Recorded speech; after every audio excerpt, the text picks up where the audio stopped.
Myth and Mogul, John DeLorean. This is a 3-part documentary series available on Netflix. Here's the official synopsis. In the automotive world, John DeLorean rose from engineer to executive to icon. But under the hood of his self-created legend lies darkness and deceit. Those of you that know me or that have listened to the Spun Today podcast for some time know that I'm a huge Back to the Future fan. I love the DeLorean. I hope to actually own one day. And this doc is a great background on how that car even came to be. There's also a great article by Brian Tellerco, which I'll link to in the episode notes. Brian Tellerco is the editor of RogerEbert.com. Do you guys remember Roger and Ebert? They used to have that show where they used to rate movies and give it like a thumbs up, thumbs down. There's a lot of details within it that line up perfectly with the documentary, and I'm going to share some with you guys here. John DeLorean officially began his automotive career in 1952, joining the research and development team at Packard Motor Car Company, where he very soon became a rising star. In 1956, DeLorean took a position at General Motors as an engineer at the Pontiac division. In 1961, DeLorean was named the division chief engineer. That's when he had the engineering team throw a big 389 cubic inch V8 engine from the full-size Pontiac Bonneville into a mid-size Pontiac Tempest. DeLorean called it the Pontiac Tempest Le Mans GTO, and it created a new category of automobile that would come to be known as the muscle car. He later became the youngest general manager at Pontiac at age 40. 4 years after that, he was named the youngest manager of Chevrolet. And in 1972, he was made the head of GM's North American car and truck operations. Now, at this point, he started going through what some might call a midlife crisis. He was making $650,000 a year. $650,000 a year. He started working out. He started getting plastic surgery to make his chin look more distinguished. He divorced his wife and started dating models. Then in 1975, October 24th, 1975 to be exact, he officially founded the DeLorean Motor Company, DMC. Within 2 years, the company created a mid-size or mid-engine prototype to draw in investors. He initially brought in Bill Collins, which was a former colleague of his at Pontiac, who was a key player in the creation of the GTO that gave him all his success early on, to engineer the first prototype, which would be known as the DMC-12. But then DeLorean wound up bringing in someone else, Colin Chapman, which was this flashy founder of the Lotus cars, to re-engineer the chassis and the suspension. And then shortly after, he wound up getting rid of Collins.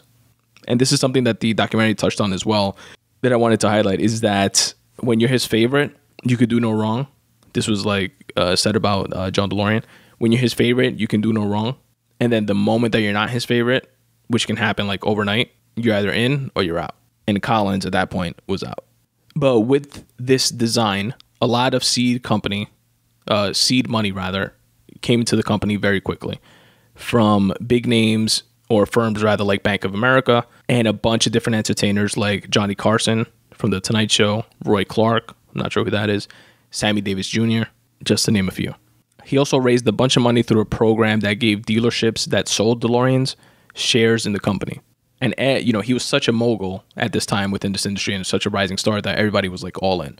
And he also went looking for government funds to help him develop a factory to mass produce this DeLorean.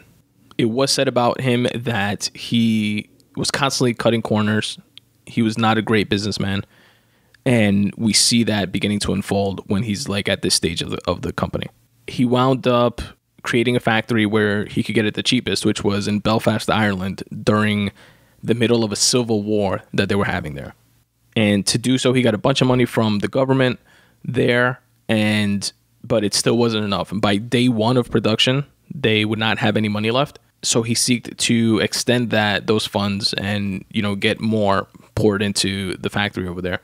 But the then Prime Minister, Margaret Thatcher, took a hardline approach and said that they weren't going to be investing in any more American companies. At that time, they had obviously a civil war going on and a bunch of other issues. Even at this point, though, the workers there still loved him because by this point, the plant is built. They've begun, production of automobiles. They were just hemorrhaging money. but there was like an 80% unemployment in this town. So it created like a ton of jobs, skilled labor. These people were like really proud of what they were doing. They loved working for him. And you could see the joy, like in the documentary. There's this scene where they interview an employee who was there when the first production car like turned over, when they turned it on and like drove it. And he has like tears in his eyes and like describing the whole thing.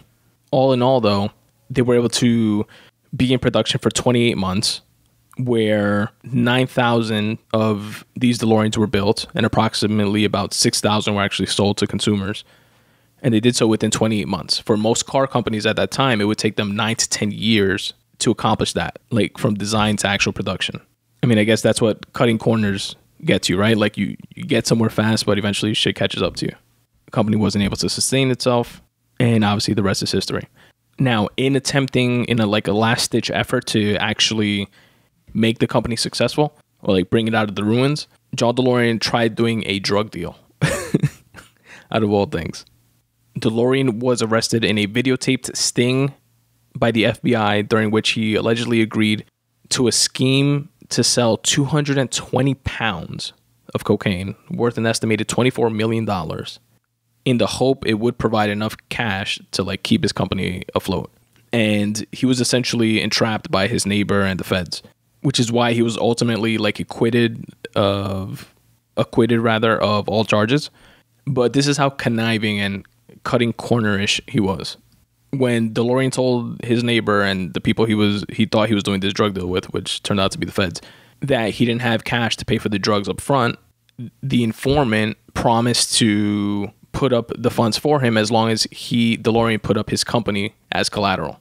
And that's what DeLorean agreed to. And he actually did. But what he did was not hand over control to the DeLorean Motor Company or the DeLorean Motor Cars Limited, but instead he gave them control of DMC Inc., which was a dormant shell company that had zero assets. So he was essentially conning them while they were entrapping him. But thereafter, he lost everything. Accountants were able to go through the finances and assets of the DeLorean Motor Company in civil court, and after like 2 decades, like creditors were able to recoup about $100 million. And as for John DeLorean, he wound up dying in a walk-up condo in Jersey. And at the time of his death in 2005, the way he was making money was selling watches online. The like touching part about this doc that I could definitely relate to, being a father and, being a son, and was his actual son being interviewed throughout this documentary. And his son was, he definitely acknowledged his father's faults with like extreme hurt in his eyes, but he kept highlighting like the legacy of the actual car, like till the end. And I could definitely relate to his son doing so. And it just goes to show cutting corners and shit like that, and the decisions you make, how that trickles down and like affects folks around you, Fucking sucks. But that is still a badass car though, right? Folks, that is Myth and Mogul, John DeLorean. Streaming on Netflix. Check it out.